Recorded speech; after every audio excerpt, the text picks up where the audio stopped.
What's good, everyone? Welcome to another edition of Live Watch Sports Media. So, the Indiana Fever finally get a much needed win in the right way against the Atlanta Dream. Now, the Indiana Fever started out the game pretty basic. They was going back and forth. It was pretty actually it was pretty close throughout. After one, the Fever took the Dream took the lead over them by 2 points in the first quarter.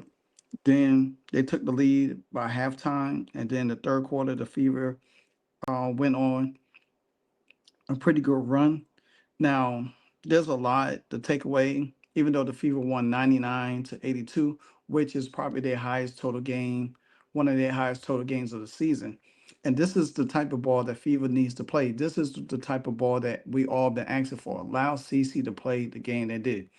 Now, without any doubt, there was some highs and there was some lows in this game. Now, before I even get to the highs, I'm going to get to the lows. Natasha Howard, not once, but twice, looked CC off, not giving her ball back, taking the ball up the court. Something that has to stop. Stephanie White has to step in and she needs to tell her, hey, when you get a rebound, kick it to CC. Let her be the offense. Then, um, Kelsey Mitchell. Eric McDonald was getting trapped. Kelsey Mitchell basically turned her back on her, walked off up the sideline, up the baseline rather. These are the inconsistency things that still plagues us as fans because we keep seeing it with this team. When you basically have a player like Caitlin Clark, you want to help the team win as much as possible. Now, granted, Kelsey Mitchell had 25 and 3 assists. Boston had 19 and 6 until she fouled out. Caitlin Clark had a low game, but she had 12 and 9. But it was the impact of her game that made the difference. You understand? I don't care if she scored 18 points a game. I don't care if she scored 19 points a game. I don't care if she scored 15 points a game. They have a great assist. Now, if Natasha Howard and Aaliyah Boston didn't miss a couple of shots under the rim, guess what would have happened? Caitlin Clark would have probably had 12 to 14 assists. But this is the thing that we continue to play. Now, there is a rumor, and I will address it in another video, that Caitlin Clark and Stephanie White had some kind of discussion during halftime. It could be about the offense, how it was being played in the first half. Could be how CC felt like she wasn't getting any ball from Natasha Howard. But like I said, I would dive deep into that in another video. But right now, I want to focus on this Fever win. The Indiana Fever needed this game in a major way. They needed it in a major way because when you have Caitlin running the show and everybody is falling in line, we just talked about how Sophie Cunningham and Lexi Hall has to get hot, take the opportunities that's given to you. Well, guess what? Sophie Cunningham did that. Sophie Cunningham added from the bench 16 points, 10 rebounds, a double double, 4 for 5 from the three, 5 for 9 from the field. Played 30 minutes, only had one foul and one assist. But guess what? She was a plus 27 in that game. No, 24, my bad. Dantes placed, she was, she contributed 21 minutes. 1 for 4 for 3, 2 for 6 for the field, 2 for 3 for the free throw line, 2 rebounds, 1 steal, 1 block, only two turnovers, and plus 18 with 7 points. Eric McDonald, 6 points off the bench, plus 24 as well. You know what I'm saying? So you think about this 29 points off the bench between them two. That's what it's supposed to be like. Now, Michaela Tipson didn't play this game. Sid Nicosia only came in for sparring minutes. Michaela Tipson most likely play in the Dallas game on Sunday. Then you look at Natasha Howard, played 24 minutes. She played more minutes, almost played more minutes in the first half than CC. CC only had like 9 minutes throughout the first half. And she didn't come back in until almost the second quarter was over. And the Fever had the lead. They almost blow the lead millions of times in the first half, in which they went down I think 3 or 2 points by halftime. Now, Leo Boston still can't stay out of foul trouble. Had 6 boards, 8 assists, was a +9, had 19 points. But like I said, she did foul out. But I'm gonna tell you the best part of this game was in the third quarter when Stephanie White finally realized what works best for this team to keep the lead. And guess what? They had Damaris Dantes, Leo Boston, Sophie Cunningham, Erin Madonna, and Caitlin Clark on the floor. And that's how they continue to have the lead, build the lead up in there. Now Ryan Howard did got hurt in the first half, and she went out with a knee injury, but she did came back after halftime. Bree Jones did foul out for them, but the Jordan Canada was the problem for them in the first half because they keep living, well, they was leaving her wide open, doubling her and everything like that. And where you shouldn't have at all. You shouldn't have to double Jordan Canada. I mean, not Jordan Canada, but other players and leave Jordan Canada open. She hurt them. She had 24, I think 24, 26 points by halftime. If you took them 24 points for her from her, they would have had like under 50, under 50 or 60. You know what I'm saying? So now I want y'all to listen to what let me go through some, I'm gonna go through some stats afterwards, but I want you to listen what Caitlin Clark and Sophie Cunningham had to say about this game because this is very, very important. This is the style of basketball that needs to be played, not that style. And I'm all for Natasha Howard not getting a lot of minutes. I think Dee Dee deserves to get more minutes because she is a matchup problem. And you got to limit Natasha minutes because she's out to look for herself. Was working for you so well, especially in that second half offensively. Yeah, I mean, I thought we just played with a really great pace. I thought we moved the ball. I thought we cut hard, which opened up the three-point line for us, and then we knocked down some shots. But also, I thought our defense was really good. So I think it was both sides of the ball, and kind of felt like. So you hear what Caitlin Clark had to say. She loves this style of basketball. When you putting up points on opponents, you running them down. This is what this team needs. You don't need selfish players. And when you have selfish players, it doesn't make good synergy for this team. Now, she's talked about the 59 points that was in a half.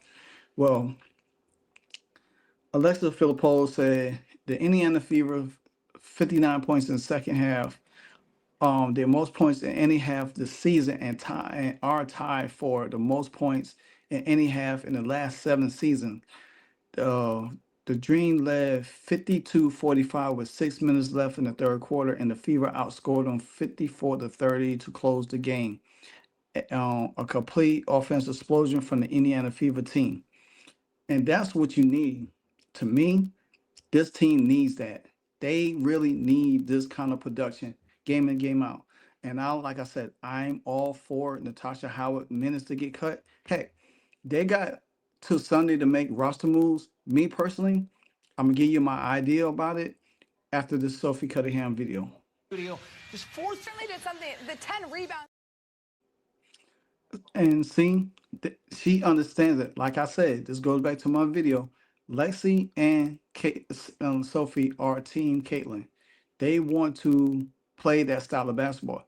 If they're able to play that style of basketball and be free flowing, this will help the team no matter what. You can't have individuals that's always just trying to chuck out shots and put teams in bad position to make sure that everything is what it is. So now, with that being said, the Indiana Fever was 46% from the field goal, 11 from 30 for 3-point line, 36% from three, 18 for 20 from the field, and 90% from the free throw line. That is good. There was 18 for 20 from the free throw line. That is good. That means there was CC was playing downhill. She was putting pressure on them. She was putting pressure on Jordan Canada in the second half.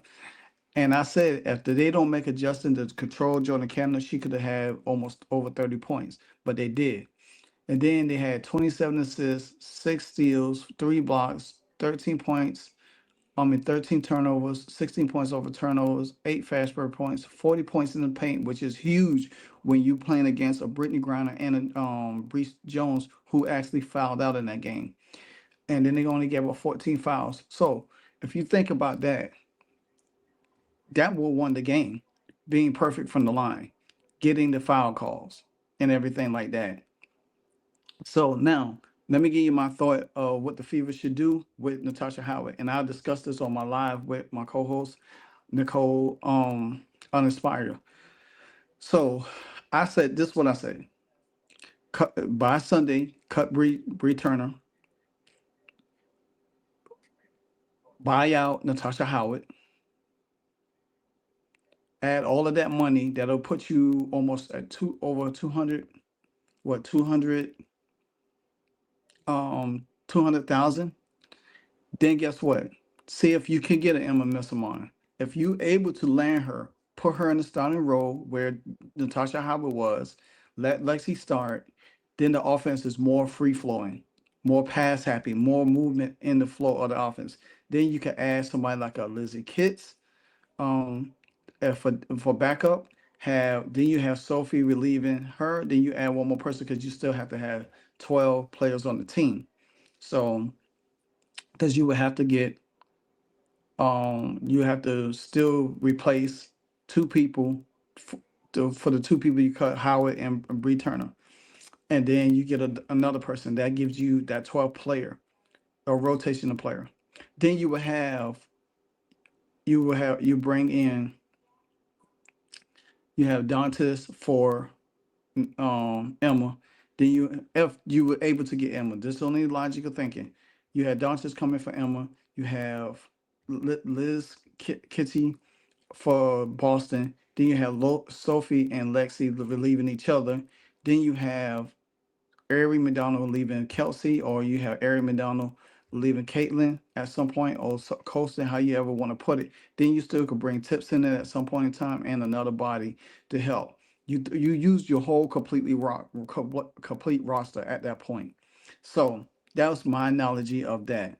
But now the Indiana Fever does play Sunday. They play Dallas in Dallas.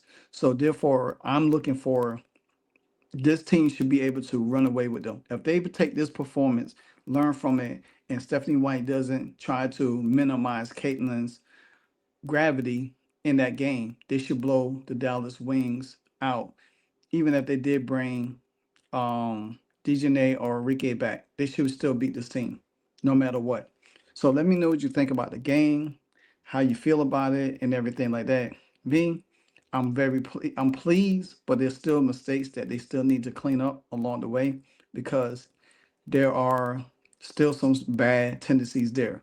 Overall, 59 points and a half, 99 points on the board. Great win. Take that momentum to the next team, to the next game. Like, comment, subscribe. If you haven't hit that join button, join as well. And to the next episode, this is Live Wire Sports Media, because if you don't know, now you know. Hey, so amazing. You see how they playing? Live Wire, it's all about sports and entertainment. You don't want to miss it, so official like you never seen. Keep it going till the whistle blowing from the referee. Everything from highlights and stats. You know that we gotta run it back, whether on the field or the court. You know that this is where it's at. Subscribe, no delaying.